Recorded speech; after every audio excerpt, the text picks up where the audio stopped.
Hi. Okay, so today I want to talk about the emotional side of healing. And yes, I believe in using every tool. I believe in using diet, the environment, everything that you can use, your supplements, whatever you can use that is going to help your body detoxify, that's going to help your body rebuild, right? But we cannot, when we're trying to heal ourselves and we have chronic illness, chronic symptoms, chronic pain, something that's chronic, we cannot underestimate the power of the emotional work. So we have to do the emotional work because we already know that part of the problem is that our body is crying out for attention. It is saying, I hurt here. This symptom, look at me, feel me, feel me, feel me. It directs our attention to it constantly. It's like, won't you help me? Won't you save me? Won't you look at me? And those are emotional based things that we need to look at. And even if we feel it's 100% physical, and we need to do all the physical work, that is fine. Do all the physical work that you need to do. Do all the detoxing and the diets and the supplements and the lifestyle and the environmental work and everything that you need to do. But do put emotional work first, because it's very important and it's very easy to just let the emotional work go by the wayside.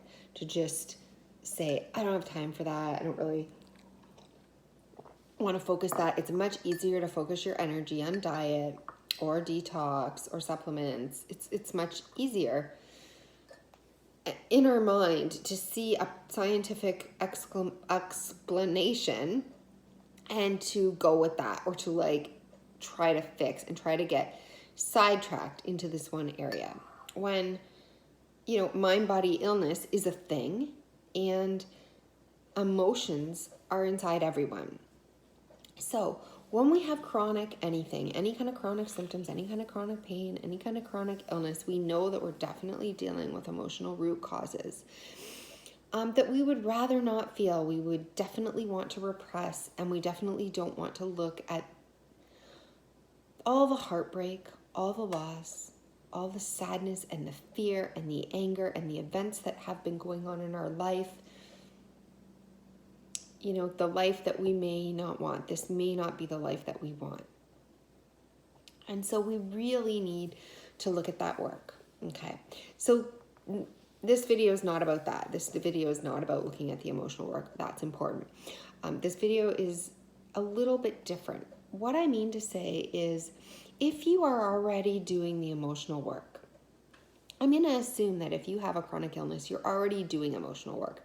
You're already meditating. You're already journaling. You're already talking to a therapist. You're already doing EFT tapping. You're already doing, EMDR work, or you're already meditating. You're already doing all these things, okay? So maybe not all the time, and maybe there's a lot of resistance around them, and maybe you want to be doing more, but you're not doing more, and you have all these excuses, and excuses are just, part of the whole process. But if you are doing some work, if you are doing the work, if you have set aside time in your day, every day, to do emotional work and to look at your emotional problems, and you have that component in your healing protocol. So I'm going to take myself, for example. I'm going to give you an example of showing you what I mean. So I get up every day and I go for a walk. It's an hour-long walk.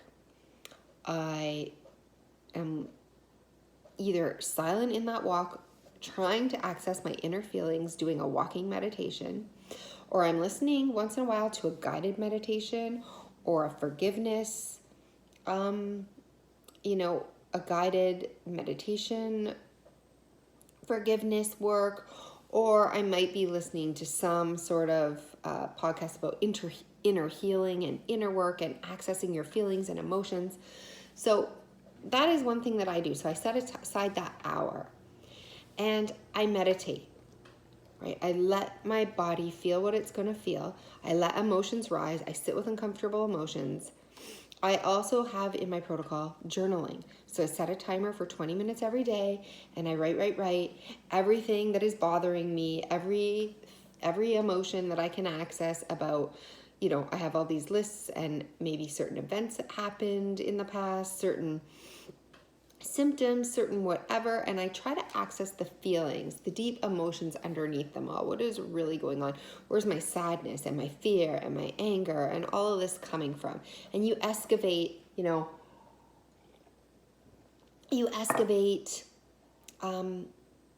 things that you didn't really know were there, or things that you didn't know that were bothering you. So if you're already doing this work, you're aware that you already are having some breakthroughs and some insights, and you're seeing once in a while how the emotional pain can die down or even go away for a period of an hour or so, after a good cry, or after accessing something super traumatic, or after doing some of this work and releasing something. So releasing something inside of us, like some pain or some fear or some sadness or some grief or some anger, can sometimes lead to pain reduction or symptom reduction or whatever that is. And so if you're already having breakthroughs in this area and you already see how emotions are connected to your illness, and you've already had some breakthroughs, this video is for you. So why isn't it working? Why isn't it taking it away? If you're doing the emotional work, why are you still sick? If you're journaling, if you're meditating, if you are, doing walking meditations, and if you're thinking and you're analyzing and you're talking to a therapist, if you're doing all these things, but you're still sick. So you once in a while, you get a few wins, but you're still sick. Overall, it's just not healing you. Then you might sort of tend to give up on it and say, like, it's not really working. It's more physical. It's more physical. I've got to do more work on diet, or more work on supplements, or more work on gadgets and gizmos and protocols and hyperbaric oxygen and Rife machines, and on it goes, right? We distract ourselves with all these protocols, right? Because it certainly can't be the emotional work, because I'm doing it consistently even, and I'm still not healed.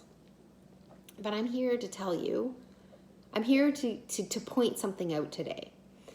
This realization that I've had recently, and it's really striking. So for me even, let's say that emotional work takes up 2 hours of my day. There's a walk, there's journaling, there's talking, there's crying, there's releasing of some sort in some sort of emotional way. And let's say that takes up 2 hours of my morning. So let's say I start at 9 and I'm done at 11, okay? I don't know how many hours you're awake during the day, but let's just say, if you got up at 6, you wouldn't go to bed at 6, so you'd probably go to bed maybe even 8 or 9 at the earliest. So let's just say you're up for 12, 13, 14, 15. Let's just say even 15 hours. So I just spent 2 hours on the emotional part. And say I'm up for 15 hours a day. I still have 13 hours where I'm not working on the emotional stuff. I'm working on the physical stuff. I'm living my life. I'm getting caught up in a tornado of stress and to-do lists and getting things done and running my kids around and making food and cleaning up and doing dishes and making beds and, answering emails, whatever it is, right? And during that time, I may come up against feelings, emotions, sadness, fear, anxiety, a lot of symptoms, anger, frustration, right? And my pain may increase, my symptoms may increase. I might have a super, super bad day where I actually need to stop everything I'm doing and cry or scream or do something, or whatever it is. You bring out all the tools, and I have a list of about 5 or 6 tools that I go to every time I'm in a super, super chronic bad place. And I try to, and they're all physical ones, and I just try to release. So let's just say we've worked on it for 2 hours. That's really good. If you're setting aside 2 hours a day, every single day, to work on your emotional stuff, that's really good. But now you've got 13 hours where you're still awake and you're basically stuffing the emotional stuff in. You're going through your day. You're making lunches. You're doing dishes. You're serving dishes. You're taking your kids here. You're doing that. You're doing this. And you have these feelings coming up: anger, frustration, resentment, sadness, loss, loneliness, abandonment, right? All these feelings are coming up and you're stuffing them in. Not now, not now. Now we're doing dishes. Now we're running our kids around. Now we're making beds. Now we're, cooking. Now we're out in public. Now we're shopping. Now we're grocery shopping. Not now. And we're stuffing it back in and we're like, we already did this today. We looked at you for 2 hours today. You just stay there until it's time, until, I'm done. I'm out of the store. I'm back home. My kids are in bed. I have a minute to cry. Or you just wait until tomorrow morning when it's your time again, and we will look at you. We'll look at all those feelings, right? So just stay with me here because this is a super important breakthrough. So if you're spending 13 hours of your day stuffing things inside, stuffing them down, tampering them out, saying not now, later, you're tensing against the symptoms, you're tensing against the pain, you're stuffing in your anger, you're stuffing in your frustration, you're stuffing in that sadness. And then for 2 hours a day, so I don't know what percentage-wise that is, but that's probably about 5 to 10% of your day, you're actually working on the emotional stuff, right? And the other, 95 to 90% of the day, you're not working on the emotional stuff. You are actually creating the problem by sending those messages to your brain that we need to repress. It's not safe to feel these now. We can't show these emotions now. They're too big for our body. We have too much to do. There's too much going on. We're constantly in fight or flight for the rest of our day. So even if we're doing the work for 10% of the day, which is a huge chunk, 90% of the day we spend beating ourselves up, getting mad at ourselves, hating ourselves for having the symptoms, feeling like we could be doing more, being angry and frustrated and sad and feeling lonely and stressed out and feeling like we're just hating ourselves. Why are we still sick? Why am I still sick? You're in victim mode. You're spiraling down. You're tensing against everything. You're bracing against it. You're bracing against pain and emotions and all the messengers here to say, you can't only focus on this for 10% of your day if you are in chronic illness, chronic pain, chronic anything, chronic symptoms of any kind. You basically have to live your life as the emotion comes up to feel it, to stop right there, to take a pause, to take 5-minute meditation to yourself, to stop what you're doing, your to-do list, to go for a walk, to meditate, to sit down, to grab out a book, to journal, to write all your feelings out, to scream on the page, to cry on the page, to let it out, to taking it off your shoulders, to just saying no to things, to feeling your feelings, to being able to cry or express your emotions in front of other people. These things are necessary. So you're going to have to live your life as if these emotions, this emotional work needs to be done, because what are you doing the other 90% of your day?